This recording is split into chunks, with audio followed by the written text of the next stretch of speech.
দুদিনের সফরে আগামী 14 জুন কক্সবাজার যাচ্ছেন প্রধানমন্ত্রী তারেক রহমান।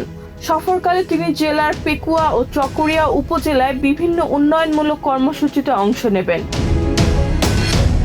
এ তথ্য জানিয়েছেন কক্সবাজার 2 আসনের নির্বাচিত এমপি ও স্বরাষ্ট্রমন্ত্রী সালাউদ্দিন আহমেদের প্রেস সেক্রেটারি সাফওয়ানুল করিম।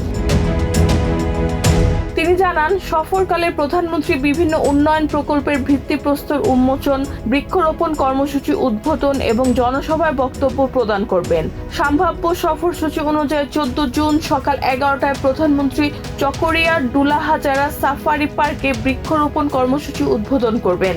এ সময় তিনি পার্কের বিভিন্ন এলাকা পরিদর্শন করবেন। পরে তিনি পেকুয়ার উদ্দেশ্যে রওনা হয়ে বৈষম্য বিরোধী ছাত্র আন্দোলনের শহীদ ওয়াসিমের কবর জিয়ারত করবেন।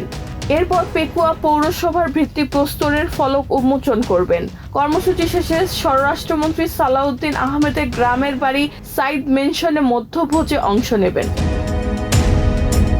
এরপর প্রধানমন্ত্রী চকরিয়ায় গিয়ে নবগঠিত মাতামুহুরী উপজেলার ভিত্তিপ্রস্তরের ফলক উন্মোচন করবেন। বিকাল 4টায় চকরিয়ার পৌর বাস টার্মিনাল মাঠে আয়োজিত জনসভায় প্রধান অতিথি হিসেবে বক্তব্য রাখবেন। জনসভা শেষে তিনি কক্সবাজার ফিরে রাত্রি যাপন করবেন। পরদিন 15 জুন সকালে স্থানীয় সুধীজনের সঙ্গে মত বিনিময় সভায় অংশ নেওয়ার পর ঢাকার উদ্দেশ্যে রওনা হওয়ার কথা রয়েছে। রেহানা বেগম, প্রজন্ম 24।